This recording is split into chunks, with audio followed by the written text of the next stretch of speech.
We're going to turn the floor over to Jonathan.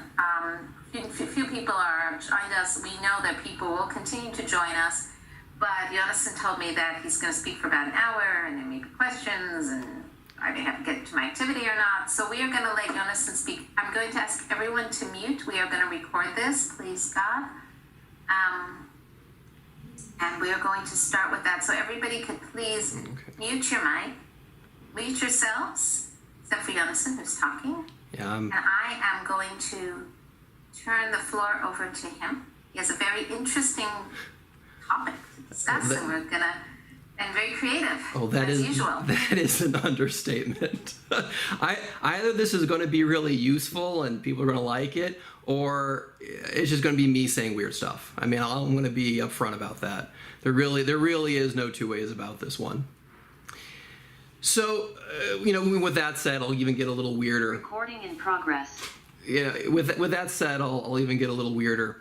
As an introduction or maybe as a warning to the talk today I'm going to give, is a quote from the famous 16th century German alchemist Benedictus Figulus. Quote, "My son, understand here the Lunar Metaphorica, not the literal." So we are diving deep into metaphor, the metaphor of moon symbolism for Rosh Hashana. So today's talk will be esoteric. Like I said, it'll probably even be annoying at times. But I'm doing it anyway, and I hope it turns out well. So here's the deal.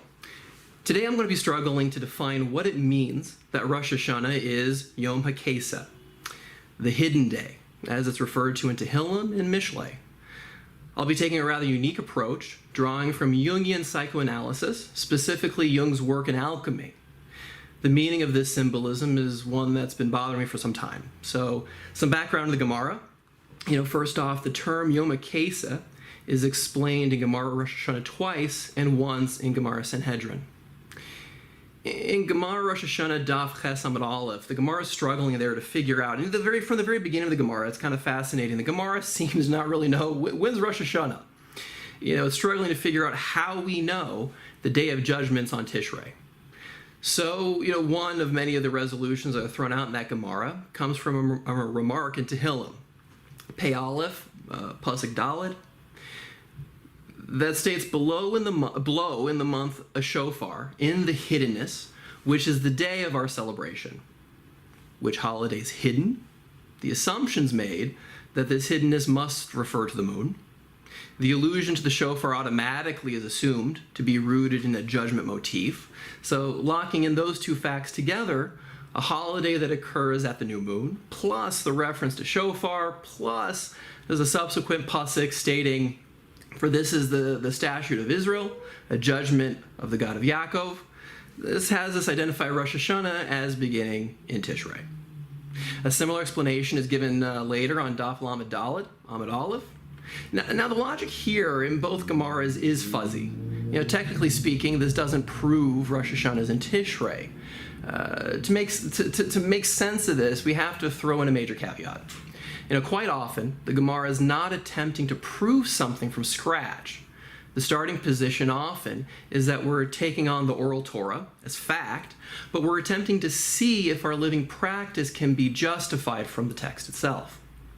So this explains the many assumptions that are not questioned. We know there's a Rosh Hashanah. We know we blow shofar on that day. We've been doing it since since time immemorial. The new moon on Tishrei, we've been doing that the entire time. Where is this alluded to? Hey, we got Tehillim. So we're constructing a DNA of Rosh Hashanah from the text, but these are things we've already assumed. The hidden day, the shofar, judgment as we see the same DNA strand in the text. That's what we got. Gemara Sanhedrin, Daf Tzadi Vav on his base, further locks in these three aspects of Rosh Hashanah's DNA, together illustrating that these aspects make such intuitive sense that the evil Nebuchadnezzar gets how these three pieces must go together. There's an intuitiveness, apparently, in the symbolism, this DNA fitting together.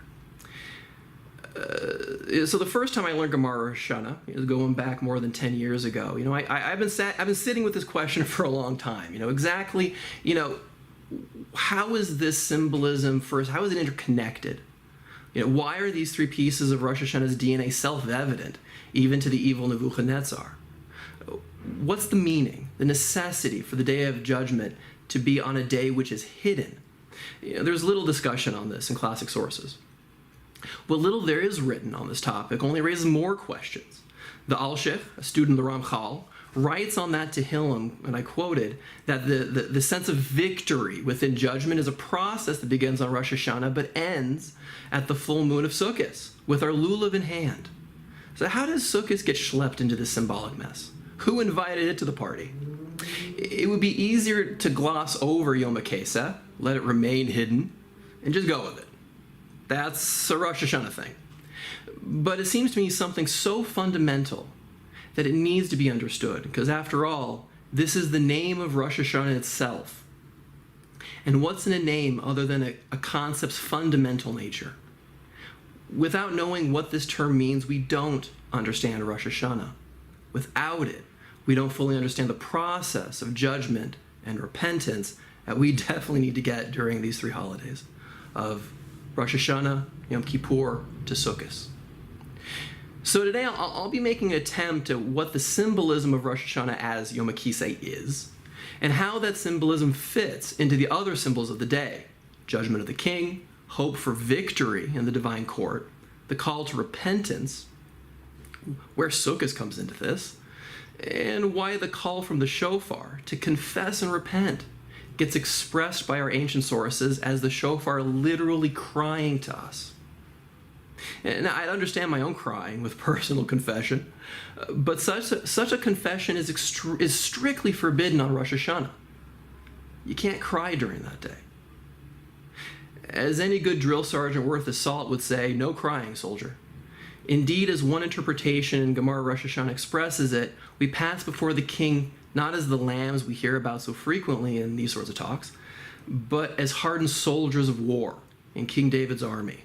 The call of repentance is given to us in tears by the shofar, but we ourselves are obligated to keep a stiff upper lip. So the angle I'm taking in arriving at some understanding to these symbols is relevant to our work as therapists. And I'm going to be drawing from a uniquely psychological approach to symbolism, specifically Carl Jung's development of alchemy as a map to psychology. Or better put by James Hillman, Jung's own heir apprentice at the Zurich School after Jung's passing, alchemy as therapy is the science of soul-making. So if you dislike the religious conclusions I draw here, that's fine. There's great utility in understanding how the Jungians and the archetypal psychologists use alchemy as a roadmap to therapy, to soul-making. Indeed, Jungian analysis is the rich mother soil that recent and much less complicated approaches like internal family systems and other parts work systems have sprung forth from. And a fair word of warning, psychological alchemy is not the entirety of Jung's theory or even the body of it. It would be fair to say it's more like the ligaments and tendons that hold together the frame of a skeleton. Without them, not even the muscles can hold the entire body together. So to say that the importance of understanding alchemy in our work, it's not obvious. I mean, that's an understatement to say it's not obvious. First of all, why need alchemy? Listen, it's not scientifically real. I mean, it's pre-chemistry to the extreme. This stuff is just not real. Second, the paradigm it has and the way its ideas are expressed, they're erratic, they're confusing, and even intentionally coded by the authors. Third, it deals in primal images, primal experiences. And fourth, its obsession with balanced relationship between complex materials, between metals. I mean, that's striking. I mean, that's what it's about. Yet, it's because of these four reasons, I think, that the psychotherapist ought to familiarize himself with alchemy, as it describes the nature of our work so accurately. To reformulate the list here, first, no one enters our office for a lesson in objective reality. No one's searching for an equation. They're searching to escape the confusing mess that their experience and their life is filled with, and it requires a burning away of a great many beliefs that are not useful to them. Second, we must know to navigate the erratic, confusing, and intentionally coded world of the psyche. The study of alchemy and psychology certainly is a fertile training ground for that sort of work. Third, the psychic life, while it uses linear thinking, it's not rooted in it. Our mind is fundamentally organized around associative thinking. Images bound together by messy emotion. Now, logic, more often than not, is a tool we unknowingly misuse for that purpose. But fundamentally, our thinking is associative. And lastly, every problem any client has is fundamentally a problem in the chemistry of their relationships. How are they intertwined and changed by the relationships with themselves, others, and the ideals they so often self-flagellate with? While true, the stated goal of alchemy was the creation of gold out of base metals, this too is a metaphor, as they saw no difference in the material world vis-a-vis the psychological world. The alchemists were the first psychotherapists. Their honed research over thousands of years across the Americas, Europe, the Middle East, and Asia, it demands our attention. So Jungian psychology, and certainly its alchemical component for sure, is not extensively talked about in your standard university education. And before diving into today's topic, a significant primer is definitely in order. Jung in general is little more than a side note, or at best a paragraph in our psychological textbooks in university. And they're always slipped into the 5 chapters covering Freud. I think it's an irony that modern psychologists ignore Freud, who named Jung his own heir apparent, yet have followed old Freud in casting Jung out of the camp. Jung's crime, he fundamentally disagreed with Freud's psychological religion of sex, objecting that his lack of complexity and fear of addressing survival, the human spirit, creativity, and our deep cultural bonds across time and space made it a mere ideology, not a robust psychology. As the field developed and the dogma of tabula rasa and postmodernism became ingrained in academia, Jung had no place in the humanities. Today still, Jung has no place in those departments, but as Jung poignantly observed, one can never truly cast out the shadow. His work is alive and well in the biology, genetics, cognitive science, and sleep departments of the hard sciences, which firmly reject simplistic tabula rasa philosophy that are held up in the humanities. It's astounding how Jung's work predicts the fundamental findings in these areas, and an irony that a man who is so often mislabeled as a mystic has his spirit firmly ingrained in nourishing the hard sciences. Simply put, from Jung's perspective, man is more complex and infinitely deeper than the descendants of Freud or Rousseau are comfortable admitting. So with that, on to Jungian alchemy. The simple definition of alchemy is what makes it so complex. Its simplicity is deceptive. The goal of alchemists was to produce what was called the Lapis Philosophorum, the philosopher's stone. Now this stone, in quotations here, in theory, had the ability to turn base metals into gold. What's almost never talked about, almost as if hidden, like the moon of Rosh Hashana, is that in this process of arriving at gold, you have to go first through silver. That creation of silver is an essential precondition to gold making. Silver, being the metal of the moon, a point I'm going to swing back to as this really is the linchpin of my understanding of Rosh Hashana's symbolism as a moon inspired holiday. So okay, fine, great, a never-ending source of money. All right, not so fast here. Here's where alchemy ceases being understandable to the modern mind of materialistic science. While modern science focuses on the world of information and data, a world of things, alchemy focused on the world of meaning. Gold, for the alchemist, was not a valuable metal per se, nor were they interested in becoming Mr. Moneybags here. Rather, what made gold or any material valuable in the eyes of an alchemist wasn't its physical material nature at all. Its physical nature was looked at as a manifestation of the object's soul. Gold's soul, it was thought, was immortal life, spiritual peace, and health. It was shining, illuminating truth with a capital T. So alchemy was an outgrowth of astrology and the ancient idea that the planets imbued meaning into our world. The 7 planets, 7 spiritual forces, enriched life and the potential for soulness through the metals they gave off.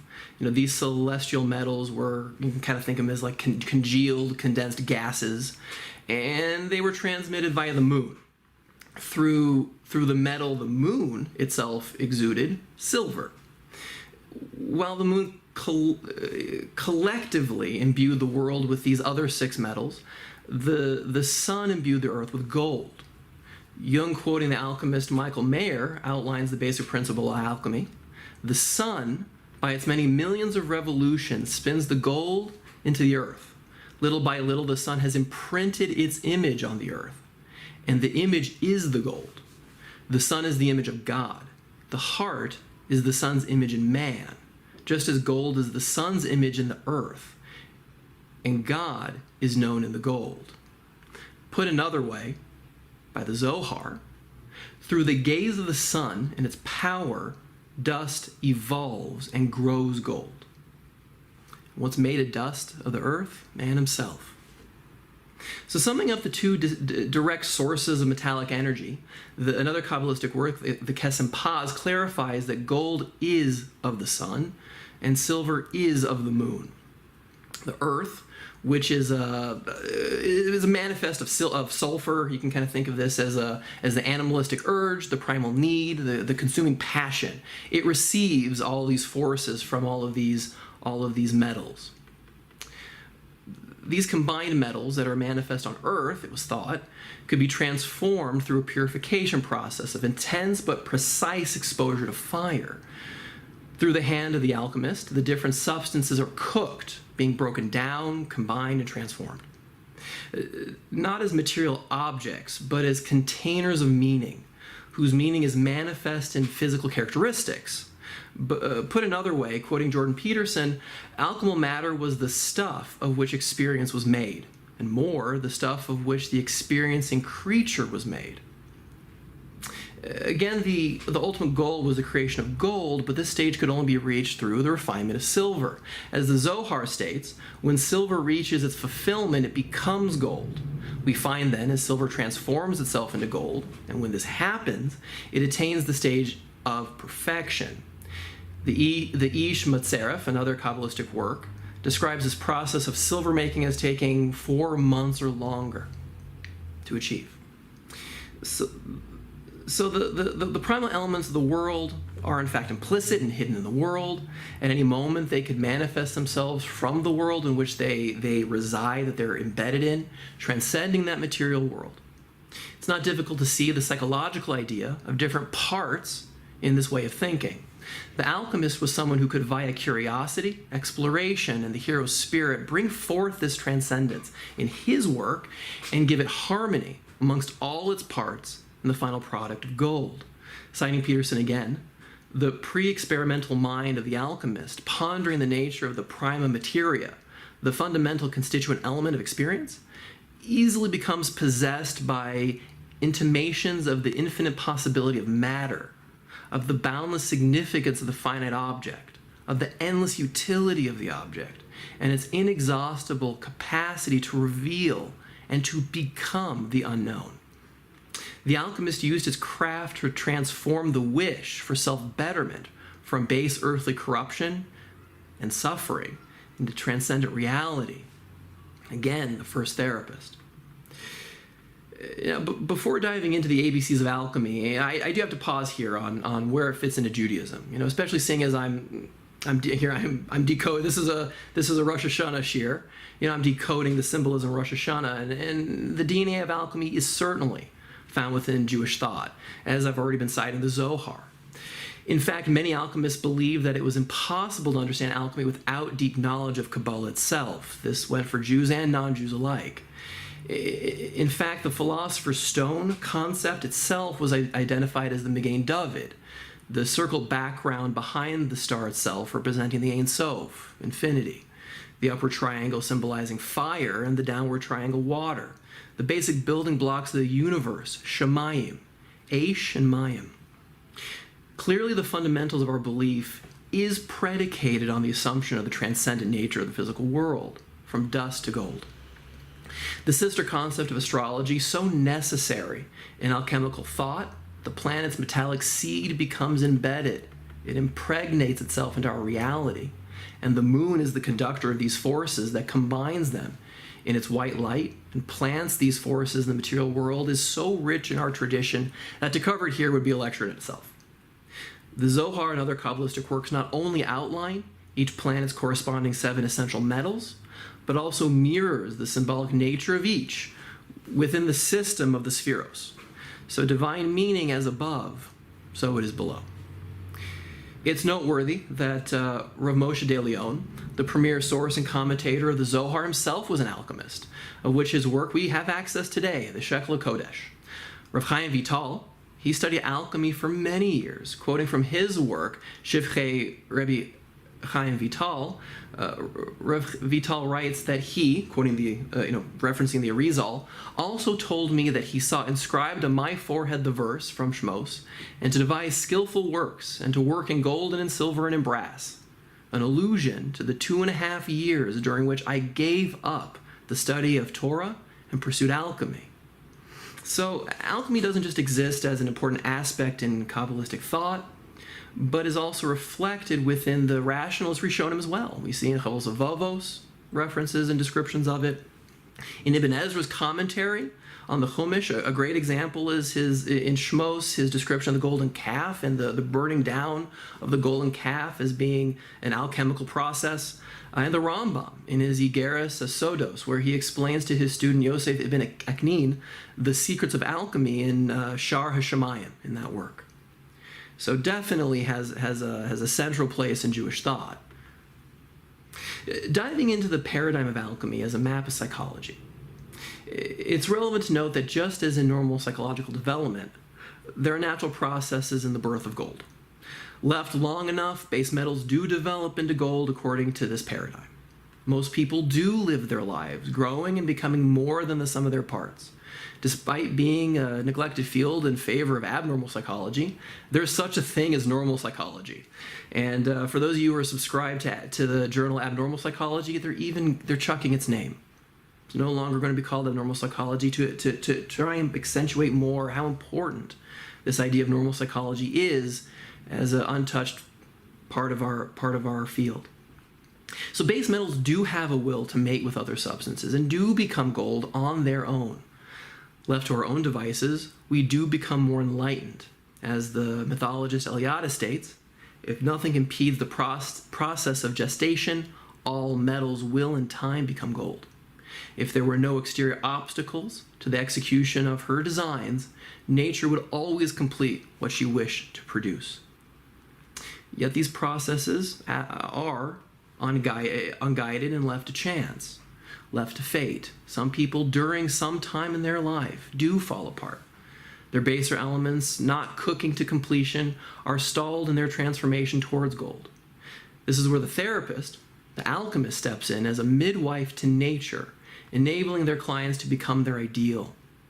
Now, it should be obvious by now that within Jungian psychology, with the strong emphasis on ethical, moral, the virtuous language in the way he looks at alchemy, so Jung saw the act of therapy as an ethical one, centering around the most fundamental ethical and moral question of all: how do I live my life best?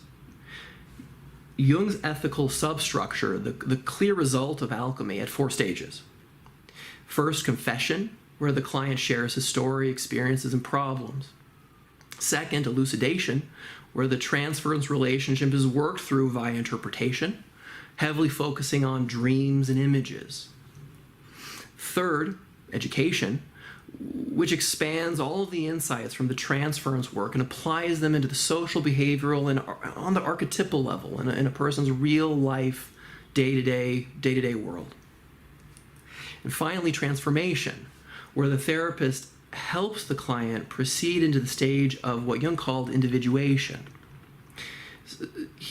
Now here's where a brief description of the alchemical process is in order. What I'm going to do here is we'll review the symbolism of silver, gold, and the actual alchemical process of cooking silver into gold. After this, we'll revisit the symbolism of Rosh Hashana in light of the alchemical paradigm. And as you'll see, the symbolic imagery from alchemy to Rosh Hashana lines up beautifully and is so intuitive. I think even Nebuchadnezzar could get the point. So the symbolism of silver. Silver is the essence of the moon. It's shining white. Unique amongst all metals, its nature enables it to hold the different paradoxical souls of all the other metals. Just like man, contained within silver, there are many parts. The more unrefined the silver, the more those parts are in conflict. Now, what makes silver unique amongst all other metals is that it does have the ability to hold the contradictory nature of all the other metals so that it doesn't suffer from their shadow aspects. Now, silver, in a sense, is the only metal that has integrated its shadow, the goal of Jungian psychology. It's conductive, like copper, but it doesn't passionately burn or ignite. It's noble and beautiful like gold, but harder and less malleable. It can be made useful like tin and lead, but has luster. It reflects. It's free-flowing like mercury, but also hard. It's adaptable yet flexible. Thus, its virtue is as a cool and calm conductor with ennobling stiffness, which is reflective, flowing but adaptive and consistent. This is the soul of the moon. This is the moon's inspiration to us on Rosh Hashanah. Silver is not only reflective and discriminating, traits of wisdom, but also has an inherent aesthetic value in of itself. The mixture makes it unmoved by passion. It's receptive, focused, and its appreciativeness can also cast light on ideological superficiality.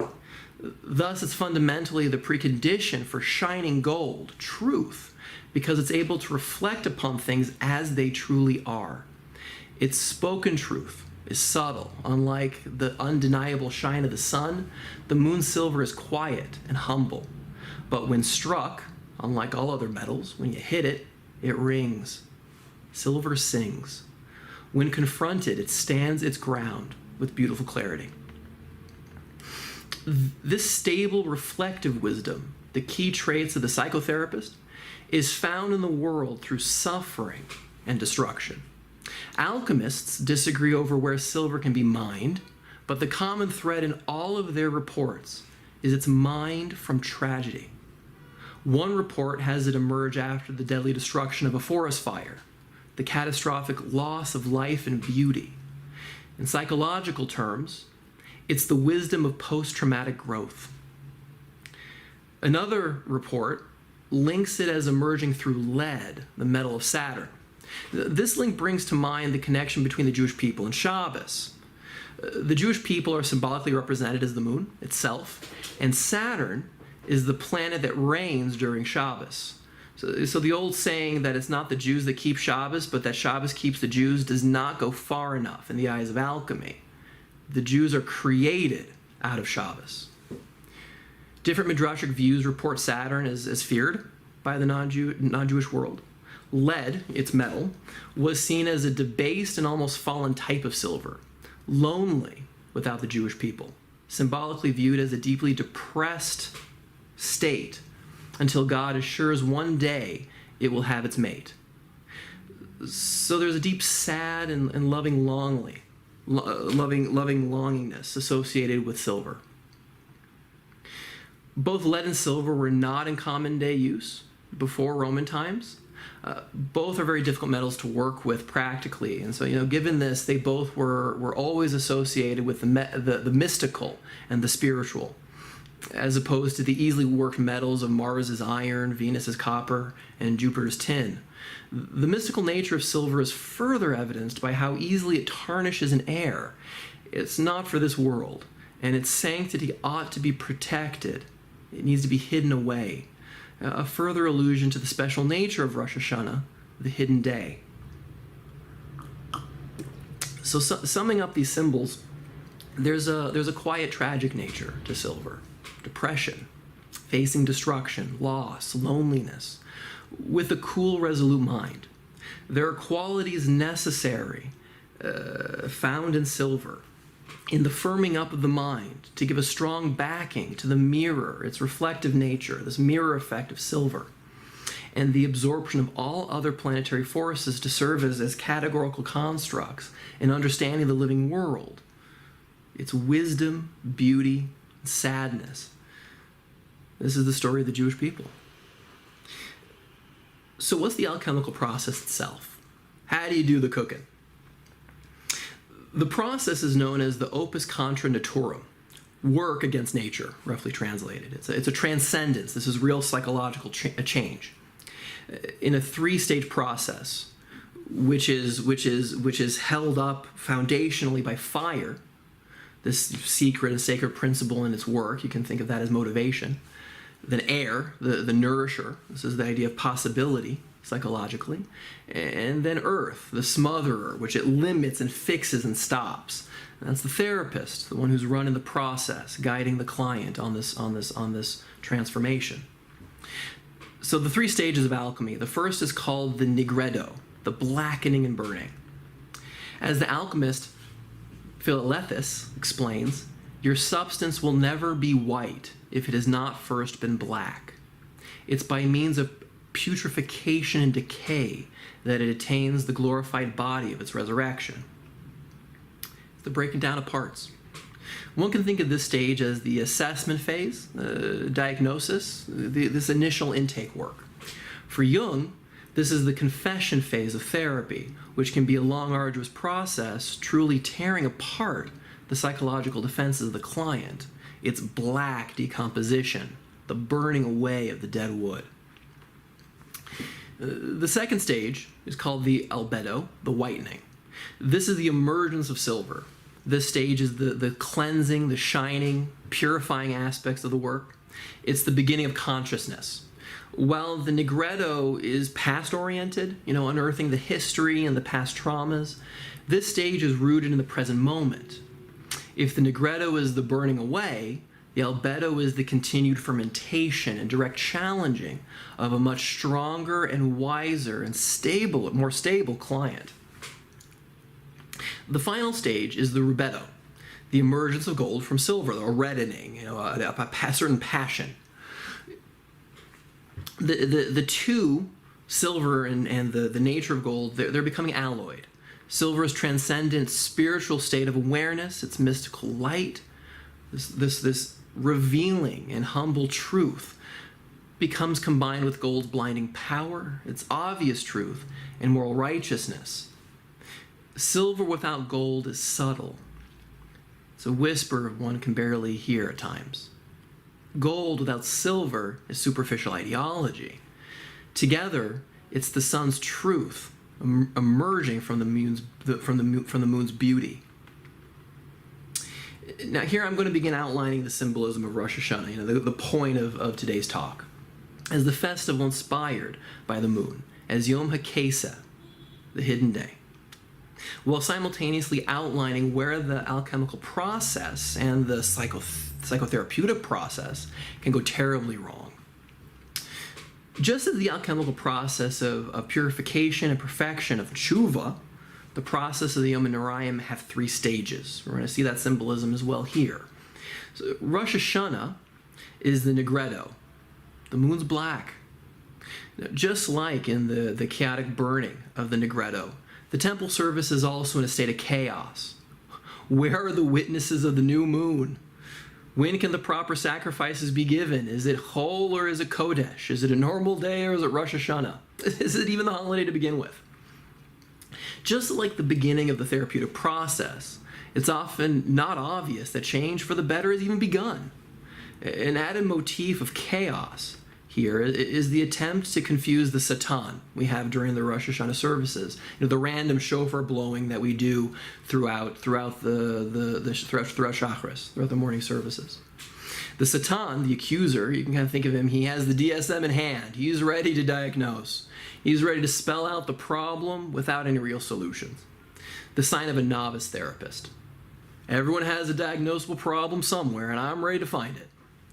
Never mind the DSM Commission itself and its famous white papers to the DSM-5 admits to a complete failure of their research mission in outlying mental illness and a breakdown in grasping anything real in their diagnostic criteria.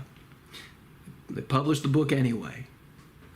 A modern version of alchemy, perhaps, in terms of its connection to real life assessment.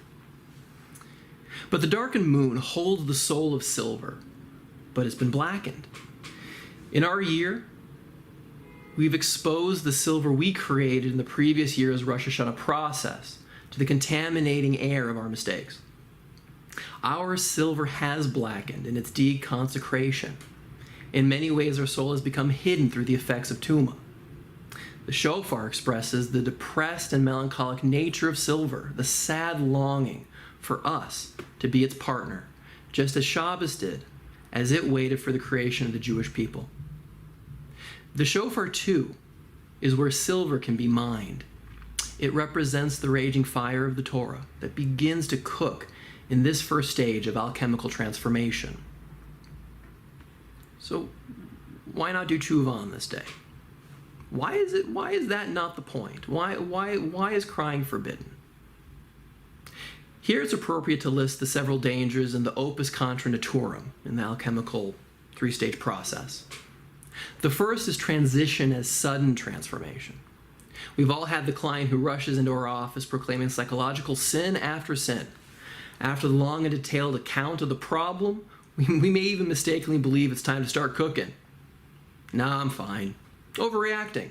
I don't really have a drinking problem. I'm happy with how my relationship is. This is fool's silver, the claim of innocence. Again, quoting Hillman, it's the Mr. Clean, the aspirin consciousness, the smiling girl in the white cowboy boots, the toothpaste smile, the wasp saying, "How about a game of tennis? Just fine, just fine." Two variations of sudden transformation are one, that take special note here. The sudden claim that the therapy has worked. Problems are whitewashed instead of cleansed. The second's much darker. As a person begins to burn their impurities, the vitality and energy of life springs forth just enough to trigger nihilistic hopelessness.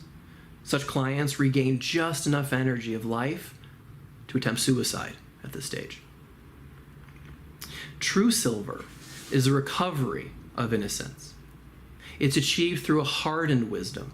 In short, it's not something anyone is able to rush into. To do otherwise only triggers well-practiced defense mechanisms. Nothing was ever wrong to begin with. I have been cured in sudden suicide.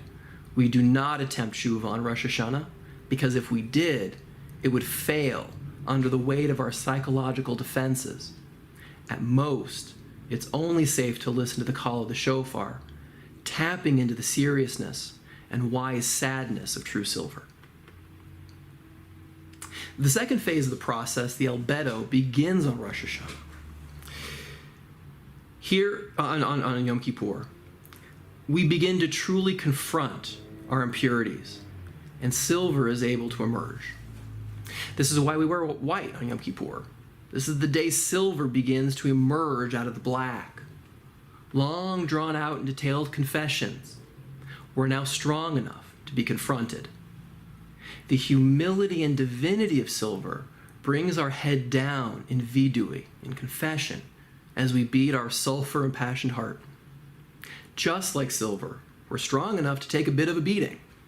The danger at this point in the alchemical process is premature heating. Too much heat leads to burnout. Here's where we find ourselves as therapists fighting with our clients. A second danger here is vitrification. Instead of silver emerging, the entire pot turns to glass. All change is frozen and impossible. Here there are only simple solutions, simple explanations, and wise-sounding mottos, but no tension, no dialectic, no wisdom. The entire substance is transparent without body. So I'll just stop being insecure. I'll just express my feelings as they are. That's healthy. Anger is okay. Well, I can just ignore the anxiety. Yeah, it's everyone else who really sets me off. If only they just wouldn't do that. If only they would hear me. Here's where true insight breaks down into a transparent, superficial truth. all can see through except the client himself. This is why each vidui is spread out over the entire day in small spurts. We need time to process. The pot needs to breathe. The tension needs to be held. The third phase, the rebetto, is the emergence of gold from silver, sukkahs. With the transformation complete, there is light, energy, celebration, and gratitude. We go out into our sukkahs to embrace the sun's light.